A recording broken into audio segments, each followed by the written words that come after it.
So this arrived in the mail, the DJI Mini 3 Pro with the brand new controller as well. I'm going to walk you through some of my first reactions with this new drone and give you a few takeaways from my first few flights.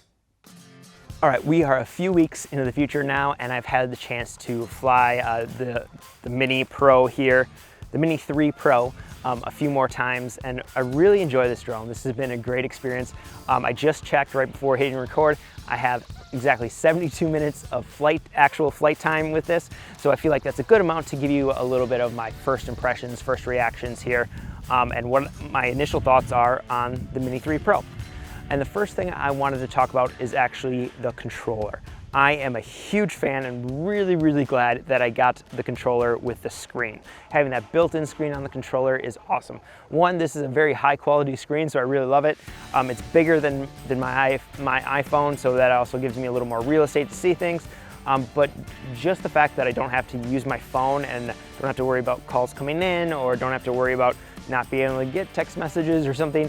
I don't know, there was always just a slight bit of hesitation around having to use the phone as the main screen for the controller.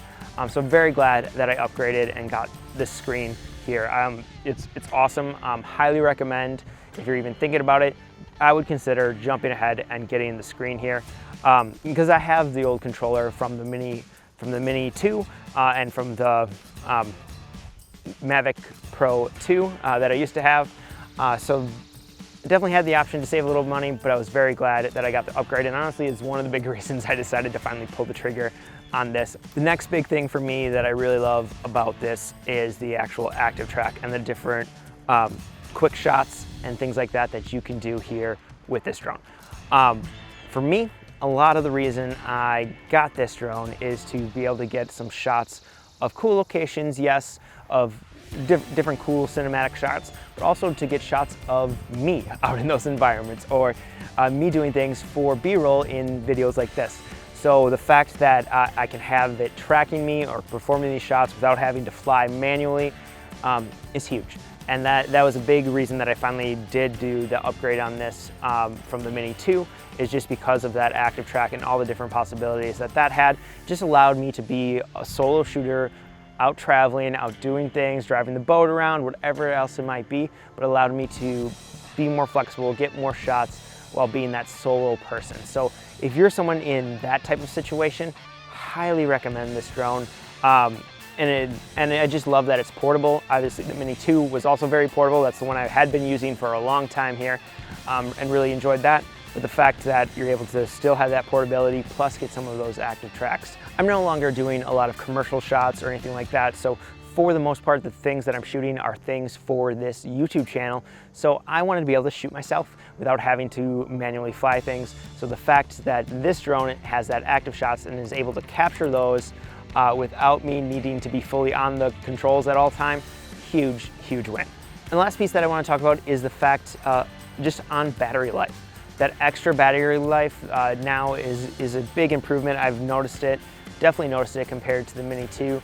And I actually ended up not buying the Fly More kit, trying to save a little bit of money, and just from my experience flying the Mini 2, I knew that one, the batteries didn't quite last long enough, so I did have the Fly More kit with that one.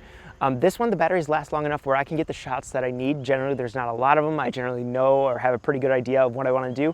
And I found that the flight time is plenty for me. Like, I know, I'm usually a very intentional shooter with the drone. I know what kind of shots I want. I know the couple takes I want to get. So I get it up there, get the shots, still have plenty of time. I still usually have a decent amount of battery left after I get my shots. So it's really nice to be able to do that. I might end up getting the Fly More kit at some point if I tend to run into that issue, but so far so good. The fact that it had that extra battery life is really awesome. I didn't even get the plus battery. I'm still on, so this is still under the 250 gram kind of limit there. This is just with the normal battery, so that's been really awesome to see, and another huge win and a big endorsement from me on this drone. Okay, so final thoughts on my first reactions to the Mini 3 Pro. Big fan.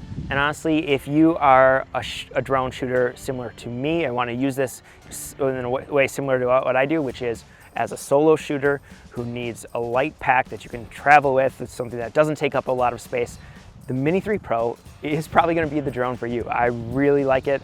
It does awesome. The video quality is still great, while not as amazing as some of the other ones. That's not necessarily what I need. It's perfect for these YouTube videos. It really works well, and it gives me just a ton of flexibility in what I want to shoot. So if you are that type of shooter, if you're that type of content, yeah, go look at this drone. I think you're gonna be super happy with it and really enjoy it. If you're looking for something that's to do more commercial shots or something more cinematic, no, this is probably not the drone for you. You can upgrade to some of the other ones. But that's not necessarily what I'm shooting anymore. Like I said, I'm shooting for this channel. So if you're someone like me who just wants to shoot some content like this, wants something that doesn't take up a lot of space in your bag, so you can travel pretty light with a pretty small bag, I just tend to throw it in to my little Peter McKinnon day pack right here. And that's what holds all the stuff that I'm filming with right now, and has several lenses and is able to easily fit the drone. So it works just really, really well in that aspect. So if you want to hear more content on the DJI Mini 3 Pro, let me know. I'm definitely going to be using it a lot more to get those type of shots. But I'm also really excited because I have another brand new drone, and I'm going to be starting my journey into the FPV world here very soon, and we'll be letting you know some of my thoughts on that drone as well, and just creating a little bit more drone content here for the channel. So be sure to hit that subscribe button if you're interested in any of that, and I'll see you in the next video.